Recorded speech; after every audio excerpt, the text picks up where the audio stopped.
महासभा में ये ठराव पास किया गया है कि हर इलीगल कार्यालय, चाहे वो राजनीतिक पार्टी के हो, उसको तोड़ा जाए। और मैं कहती हूँ प्रशासन ने ये ठराव को बहुमत से पास किया है। प्रशासन इस पे कार्रवाई करे। अगर मेरा कार्यालय अवैध है, उस पे सबसे पहले जेसीबी चलाए, मैं उनके साथ रहूंगी। मेरे पीछे देख रहे हैं भारतीय जनता पार्टी मीरा भाईंदर शहर जिला जन सेवा कार्यालय। ये कार्यालय नीला सोंस द्वारा बनाया गया है और नीला सोंस का इस पे कब्जा है। बोर्ड जो है भाजपा का है, जबकि यहाँ से नीला सोंस अपनी गतिविधियां करती है। गार्डन में मौजूद है आरक्षण क्रमांक 261। देखिए किस तरह यहाँ पर शनि मंदिर का कब्जा है, तो इस तरफ भारतीय जनता पार्टी के कार्यालय का कब्जा है। तो उन्होंने कहा था, बड़े ही चेतावनी भरे शब्दों में कहा, मैं मनपा से कहना चाहती हूं आपके माध्यम से कि सबसे पहले बुलडोजर मेरे कार्यालय के बाहर लगाया जाए और मेरे कार्यालय से तोड़ने की शुरुआत की जाए। क्या ये उनकी यहाँ के मनपा आयुक्त दिलीप ढोले को चेतावनी थी या संदेश था? मनपा आयुक्त समय समय पर शहर में हो रहे अतिक्रमण को तोड़ने में कहीं पीछे नहीं हटते हैं और समय समय पर शहर में हो रहे इलीगल कंस्ट्रक्शन को तोड़ा जाता है। आयुक्त दिलीप ढोले का जो सराहनीय कार्य और जनता की जुबान पे बढ़ चढ़कर बोलता है,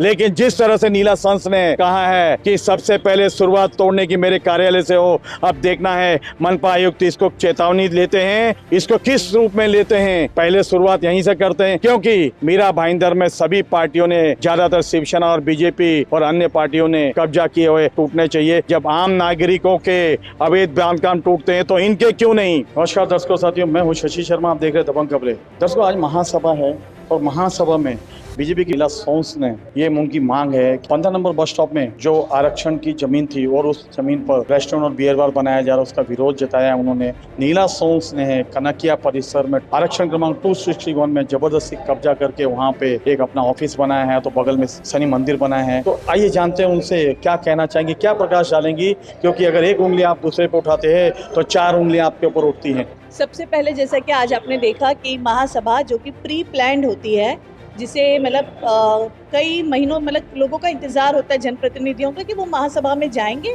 और जनता के हित में बात करेंगे।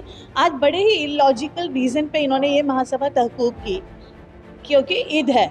तो जब महासभा प्लानिंग की गई थी तो क्या ईद नहीं पता था कि ईद का महीना चल रहा है, रमज़ान का पवित्र महीना चल रहा है, या ईद के दौरान करनी है कि नहीं करनी है?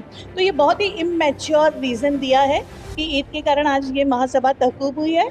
और मुझे लगता है क्योंकि महासभा की प्लानिंग आने के बाद, सारे विषय आने के बाद, जब मैंने जगह का प्रस्ताव रखा जो कि मेरे लिए जनता के हित में, इस विषय को लेकर मैं पहले से लड़ रही हूँ, तो जब मैंने ये विषय रखा तो कहीं ना कहीं मुझे लगता है रणनीति बनाने के लिए समय चाहिए होगा, इसलिए शायद सभागृह को इस तरह से तहकूब किया गया आज। जैसा कि आप सभी जानते हैं और उम्मीद करती हूँ कि जागरूक जनता को भी पता होगा कि हमारे प्रभाग में एक गार्डन है जिसका कुछ हिस्सा रेस्टोरेंट एंड बार के लिए पास किया गया।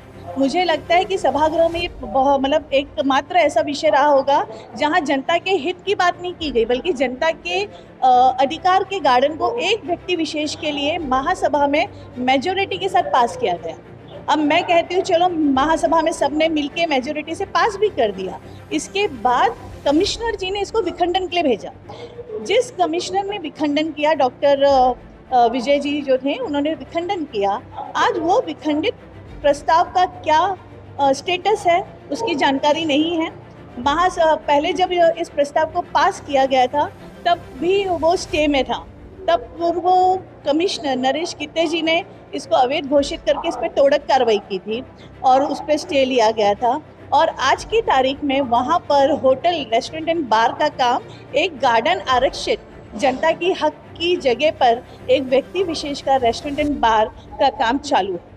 मैडम, पर हमें ऐसी जानकारी मिली है कि कोर्ट ने ही ऑर्डर दिया है कि वो कंस्ट्रक्शन वहाँ किया जा सकता है। देखिए क्या होता है, ये जानकारी लिखित रूप में नहीं होती है, ये दिशा भूल करने के लिए है। जब मैंने भी ऑब्जेक्शन लिया तो यही कहा गया, सबसे पहले यहाँ विधि विभाग के ऊपर एक बहुत बड़ा प्रश्न चिन्ह है कि हमारा विधि विभाग क्या कर रहा है। एक लीगल डिपार्टमेंट है हमारे महानगर पालिका में। आज जब कमिश्नर के ऑर्डर पे वहाँ पर कार्रवाई के लिए जब लेटर दिया गया था, सामने वाले को इतना ब्रीदिंग स्पेस दिया गया कि वो कोर्ट में जाके स्टे ले। आप भी साक्षी है, मीरा भाईंदर में हम भी साक्षी है कि कितने अवैध बिल्डिंगों को रातों रात तोड़ा गया। उनको उतना स्पेस नहीं मिला गया कि वो जाए और कोर्ट में जाके स्टे ले। यहाँ पे स्पेस दिया गया। यहाँ पर आज की तारीख में भी जो दिशा भूल की जा रही है कि ऑर्डर मिला है, आज एक आरक्षण को बदलने का अधिकार कोर्ट को भी नहीं। जिसे नॉलेज है वो जानता है कि एक आरक्षण को बदलने का अधिकार कोर्ट को नहीं है। ये कोर्ट के अधिकार क्षेत्र में नहीं आता कि वो आरक्षण बदल दे। देखिए, सर्वप्रथम मैं किसी व्यक्ति विशेष के खिलाफ नहीं हूँ।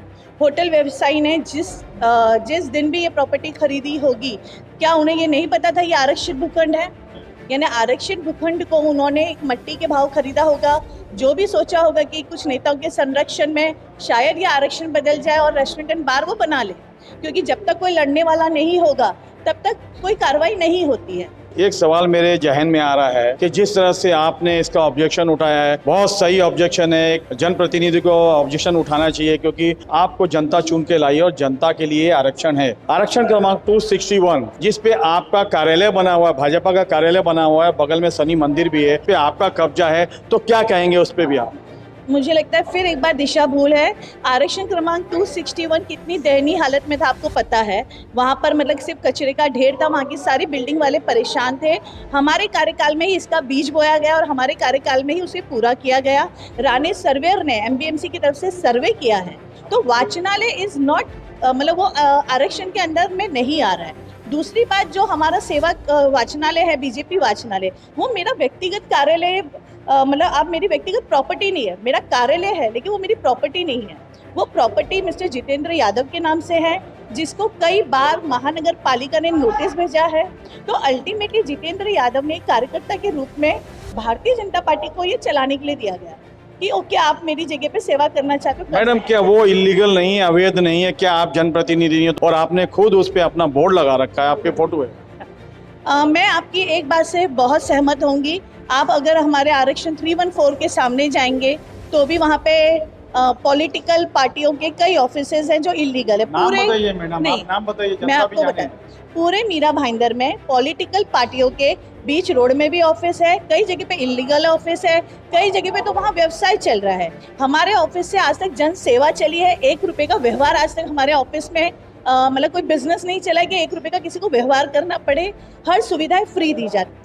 देखिए किस तरह से नीला सोंस ने बेबाक तरीके से जवाब दिया है और कहा है मेरा कार्यालय अगर इलीगल है तो प्रशासन सबसे पहले उस पर कार्रवाई करे, जबकि इन्हें पता है कि वो इलीगल है। और इन्होंने ये भी आवाज़ उठाई कि शहर में बहुत सारे ऐसे कार्यालय हैं पार्टियों के जो इलीगल तरीके से अभी समय समय पर दबंग खबरें अपनी आवाज़ बुलंद करता है और जनता को बताता भी है। लेकिन जिस तरह से शहर में राजनीतिक समीकरण बन रहे हैं, कहीं ना कहीं वो जनता के लिए नुकसानदेह हैं। कैमरामैन प्रभान मिनी के साथ शशि शर्मा।